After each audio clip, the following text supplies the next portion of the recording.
14th of December, Rabbi Levitt, Pele, Yoetz. Okay, so, and then we just read the last paragraph of this on part. Very interesting what he concludes with over here. That he mentions a number of things that a person should do in terms of davening, having kavana by Shema Kolenu. I believe in the art scroll it has a special entry over there by Shema Kolenu, a prayer for Parnasa. It has a special tefillah over there that one could say in the middle of that prayer in the Shemona Esrei Shema Kolenu. And he mentions also all brachas that one says on food, and of course Birkas Hamazon, and of course in the Ashrei, where we say Poseach es yodecho maspia lechol kai rotzon, that Mishnah Berurah says that pasuk that we say, if we don't have kavana, we have to go back to that in the Psukei Zimra, and he explains that pasuk over there says that Hashem is the one who decides how much parnasa a person has, and that's what that pasuk is saying. He opens his hands and he satisfies the will of every living being, is referring to the fact that Hashem gives parnasa. Parnasa is mida shemaim, and all of these. If one wants to do ishtadlus in increasing his parnasa, he said Pele Yoetz says that this is his parnasa depends on these things, as opposed to other types of ishtadlus that he would do. It seems odd, Rabbi, that it says kol chai ratzon. It doesn't say he gives everybody what they need. It says what they want. Yeah, it's a good question. I've had that question for years and years and years. You could look, we could look in the Meforshei Tehillim, the ones that expound upon that verse in Tehillim, the pasuk in Tehillim, how do they explain it?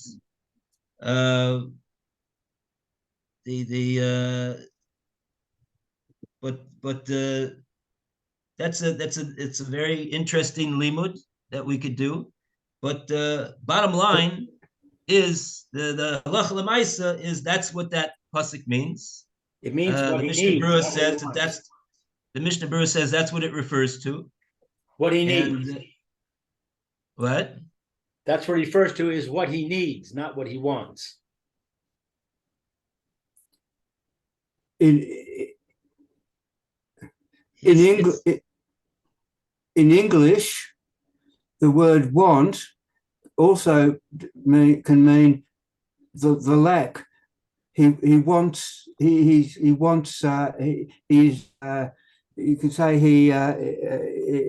his want of food means he's lacking food. So it could in English, at a stretch, you could say it means that that Hashem provide what he wants. In other words, what he's lacking. Because the word want doesn't just mean what you desire. It also means what you lack. Oh, okay. I see what you're getting at. The word ratzon in the pasuk, the commentators explain this. If I remember correctly, we can look it up right now if you want. But what I remember is they say it's not going on the person's ratzon. It's going on the fact that Hashem gives with ratzon. He's giving in a way of ratzon, because this is what he wants. he wants to give to his creations. Mm. So it's not a question of having what you need or having what you want or anything like that. It's not referring to that. That's a matter of that's a principle of Muna, that when we say Shasali Kol Sarki, we say in the morning every day, and we say Berkas HaShachar. We say Baruch Atah Hashem Elokeinu Melech Olam She'asali. You've done for me Kol Sarki, all of my needs. Sorry, all of my needs. So, what does that mean? People feel that they don't have all of their needs. So how do they understand that bracha? So I was just looking at it last night in our Sefer Maimar Al Bitachon from the Beis Halevi, and he brought over there that somebody came to a certain Rebbe. I don't remember who the Rebbe was. Anyway, but that's what he was saying, that he's complaining, talking about complaining. And he was saying that to the Rebbe, he was crying, I don't have my needs. How do I deal with this? So what did the Rebbe say? Oh, I forgot the punchline. What did the Rebbe say? I have to go and look up. He said, go see so-and-so. He went to so-and-so, and so-and-so lived in a dilapidated hovel. And that's right. Yeah. He knocked on the door, and so-and-so came to the door, and he said, the Rebbe sent me to you to discuss with you how to deal with not having what you need. And so-and-so said, I don't know why he sent you to me. I don't know about not having what you need. I have everything I need.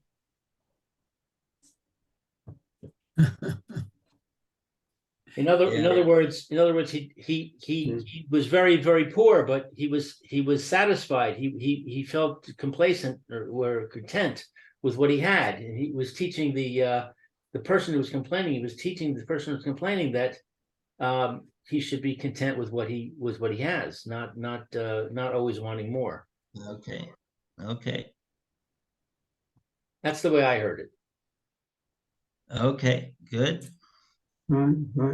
We actually, that's one answer. Yeah, we actually use it here. There's many answers to this question. That's one of them. There's many answers. That's one of them. Okay. So anyway, that's what the Pele Yoetz concludes with.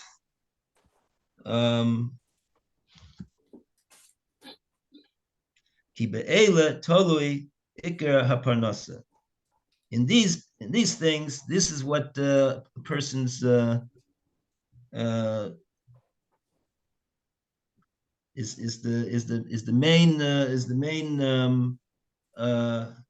if you could say a cause and effect. That's the main cause of the effect of the parnasa that he has.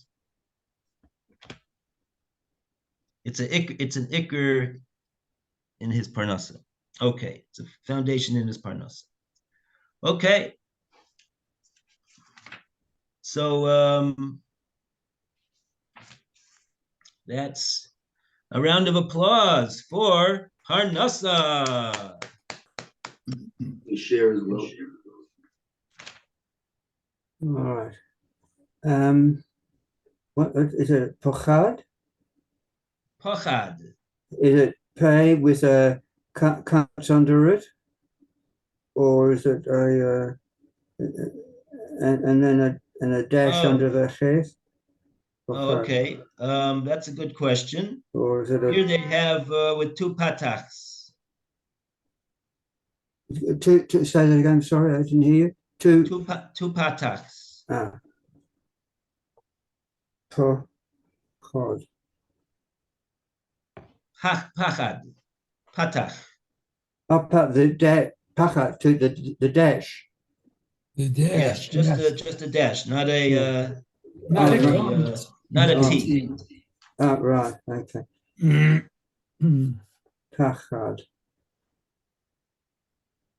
And there's a dot in the pay. Yes. Yeah, the accent is on the first syllable in this word. Pachad. Pachad.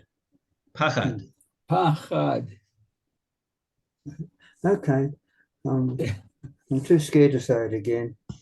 Get it wrong. You fear, Oh, nice. Scared to say it. huh? Well, that's what That we're was- going to be learning about, I think, here. That Not was- to be afraid. That was punishment, Roy. See. Okay. So without further ado, we call upon Lou to continue and start off Pachad. It is written, I dreaded a fear, and it came upon me. It is also written, one whose heart is determined confides in Hashem. One whose heart is self-assured will not be afraid. Consequently, a person who makes himself afraid causes evil unto himself, even something that would otherwise have not come upon him. Whereas a person who trusts in Hashem will be surrounded by kindness. Granted, an individual is not in control of his emotions. Even if they say to him all day, do not be afraid, he will still be afraid. Nonetheless, a person can alleviate his fears by deeply reflecting upon pure thoughts. He should think, why should I be afraid of evil events that visit the world? Is it not better to fear the awesomeness of Hashem and the splendor of his greatness? The individual must suppress his instinctive fear and direct his heart to other thoughts. For the heart is not able to sustain two thoughts simultaneously. What profit, what advantage, what gain does he have from fearing?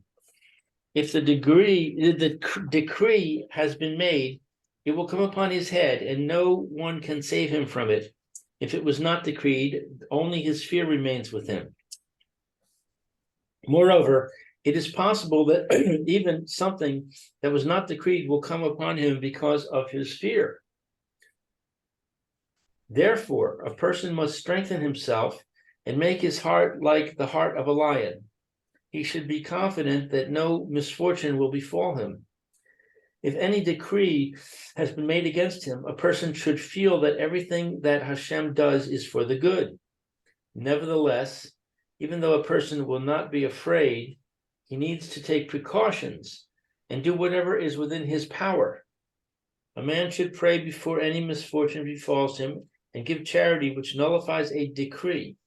Hashem will do that which is good in his eyes.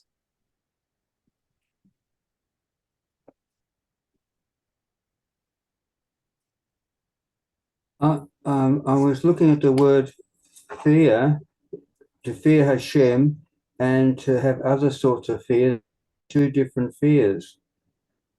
To fear Hashem is not so much to cower in a corner trembling, but is to what?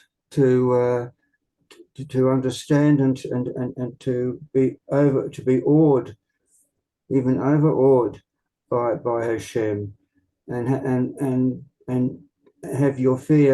have fear come through that door, rather than a fear of being attacked, or fear of the taxman, or fear of some evil beings coming onto you. It's a different fear. What are the two words, Roy?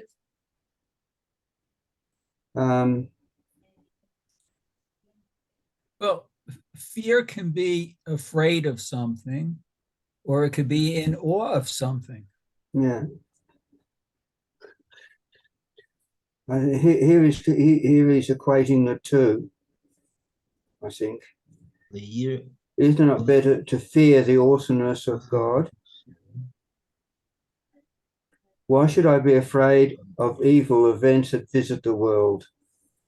Is it not better to fear the awesomeness of God? They're two different fears. So I don't know if they can be compared. That's what I'm saying. I'm not so sure it can be compared because they're two different kinds. Oh, it's I think you're confusing pachad with yira. Yeah. Well, this is what I'm. Yeah. Well, this is what. Yeah. Okay. I don't want to belabor it too much, but this is what I'm saying. The era. Well, era is. I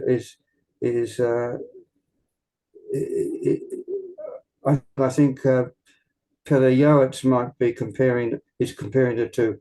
I can see the two, but I think that Pele Yoetz is comparing the two. Is playing one against the other, but they're two different ones, like apples and oranges type of thing. I mean, I think what we have to hear over here, the main point is if you think about what he's saying over here, he just got through saying that if somebody is afraid of something, he could bring that thing that he's afraid of upon him. Mm-hmm. Whereas if he fortifies himself in in uh, in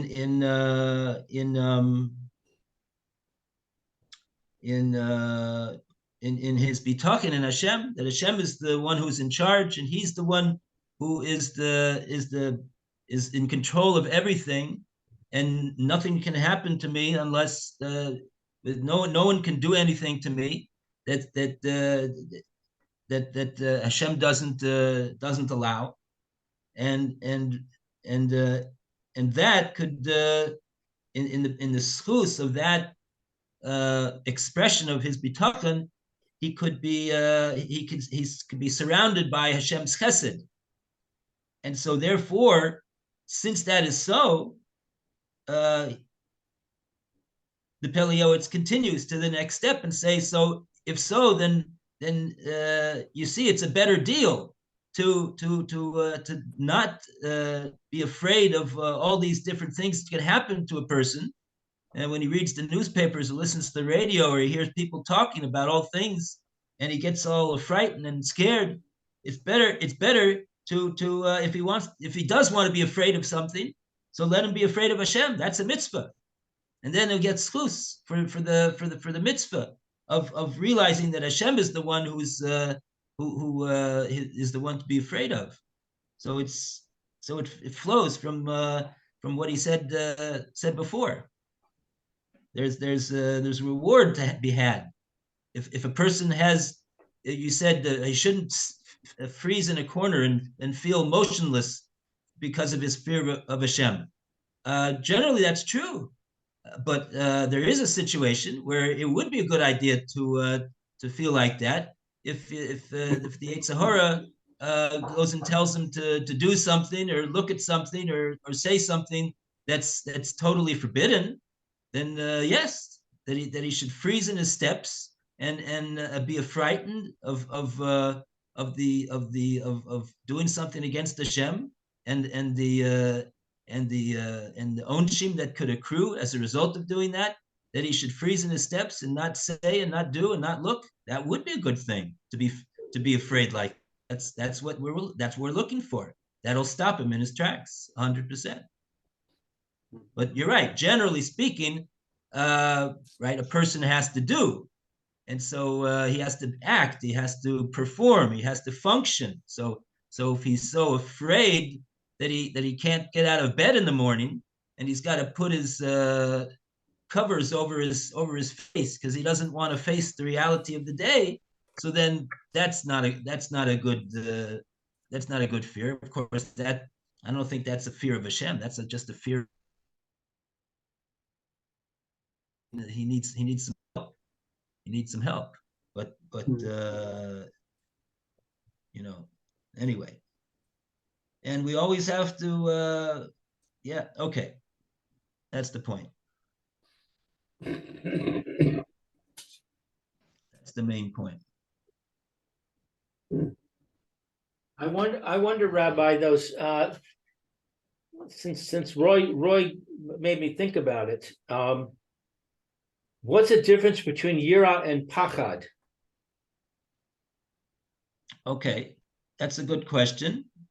They obviously don't mean the same thing because they're two different words, and two different words in Lashon HaKodesh. And nothing is extra, and nothing is superfluous.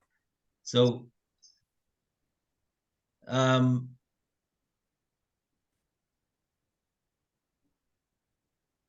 what are the two meanings of the words? Didn't we just say it anyway? One is a physical fear of a fear of being hurt, or a fear of being shamed, or a fear of this or that, whereas yira is a fear of Hashem, which is a spiritual fear. Okay, okay, that's one way of explaining the difference. So yira is spiritual and pachad is physical. I mean, that would be borne out by the fact that what Roy is saying, I'm just looking for a source for what Roy is saying. It's a very nice idea, but source for it. And I believe that you could find a source for it, because the first pasuk that the Pele Yoetz introduces us to, the subject of pachad, he uses this pasuk in Eov, pachad pachadati,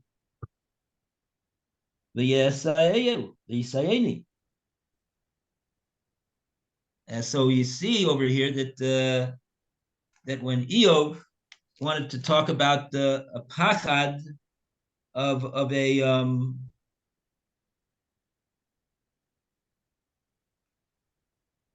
well, of a certain physical fear that he feared, he used the word he used the word pachad. He didn't use the word yira. So that would be a source for Roy's idea that pachad is referring to fright from all sorts of things that can happen in the world to a person that a person is afraid of. Pachad. Whereas yira, we know, we have a pasuk in the Chumash